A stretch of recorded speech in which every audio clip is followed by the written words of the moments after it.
Sewing on a button by hand. Every person needs to know how to do this before they leave home. I think you need to use a strong polyester thread, and you need to double it. So you put the thread through the eye of the needle and pull it down. You really don't want your thread any longer than about 18 inches. Any longer than that, you're just going to have trouble. To tie a knot, point your needle up. Take the tails of the thread and lay them pointing down right alongside the needle, and grab those ends with your thumb and forefinger. Now wrap the needle 2 to 4 times. Grab those wraps between your thumb and your forefinger. Keep squeezing your thumb and your forefinger while you pull the needle up. You have a 2-hole button. This happens to be a tagua nut button. It's a slice of a nut that grows in the Amazon rainforest. You have a 4-hole button, which is frequently found on shirts. And you have, this is a shank button, where there's no holes through the surface, but instead there's a protrusion on the back through which the thread and the needle goes to hold it on. Frequently, coat buttons are a shank button type of closure. Let's sew on this big tagua nut button first. Okay, so I've got the knot in the end of my thread. Most people would take and put that knot underneath. They would come up from the bottom of the garment. But then you're going to have that knot on the inside of the garment.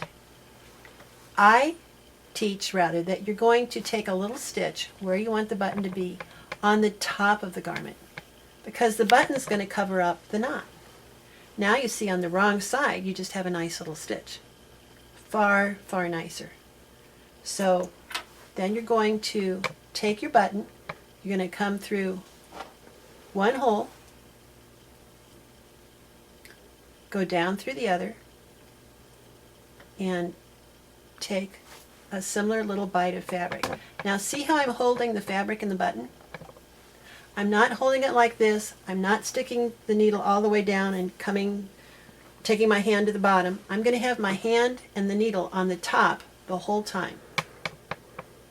So I'm taking a little bit. See how I'm holding the fabric?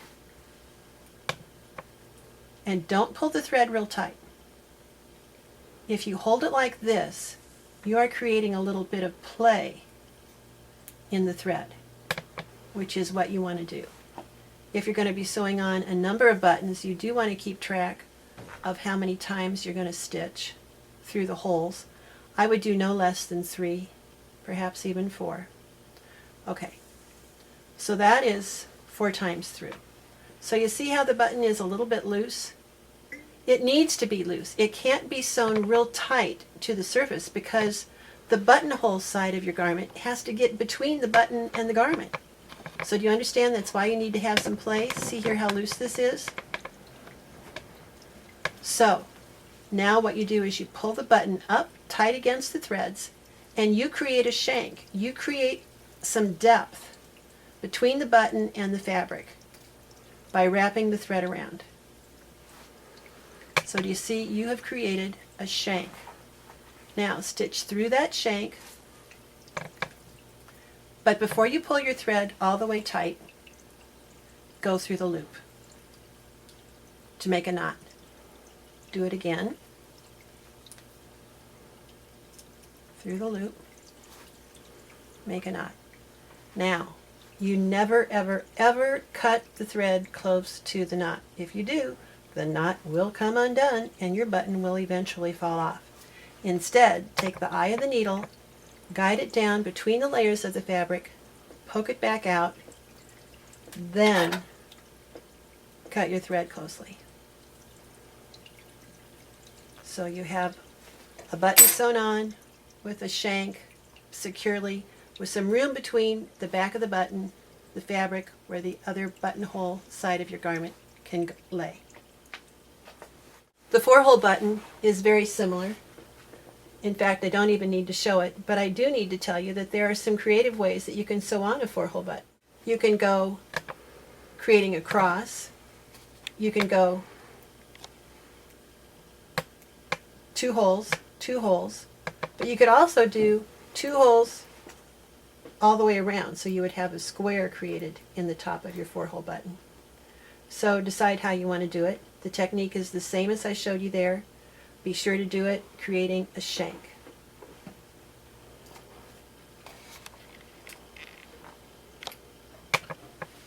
The shank button is the last type of button that I want to teach you how to sew on.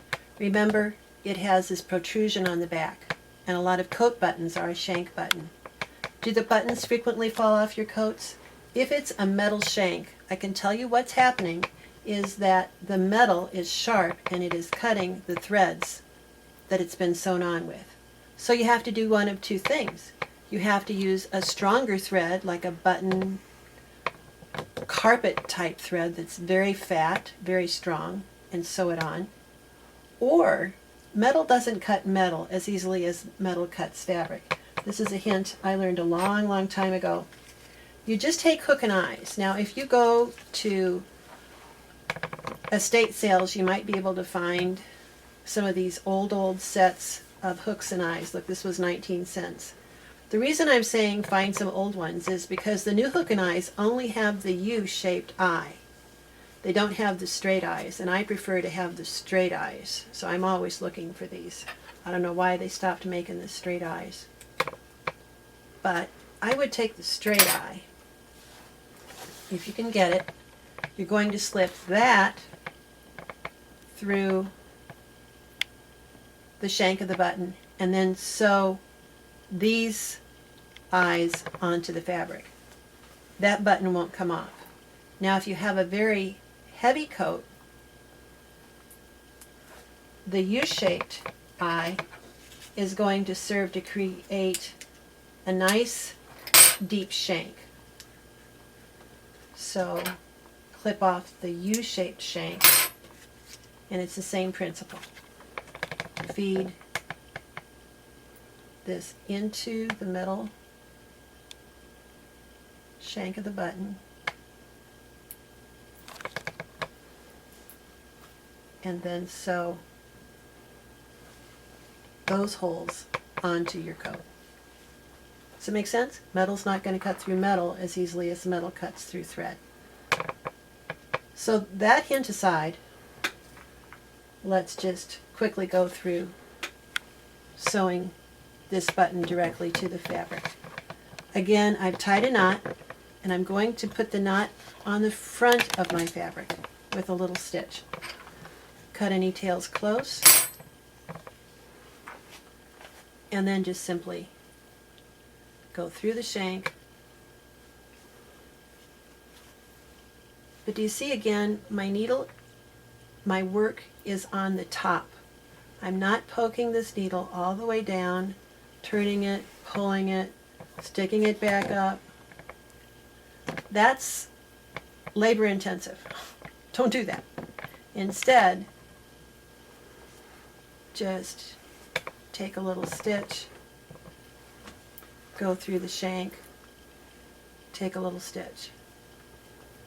And then same thing at the end. I would still wrap the thread around a couple of times, go through those wraps, go through the loop, do that twice, then bury the threads between the layers and snip your threads.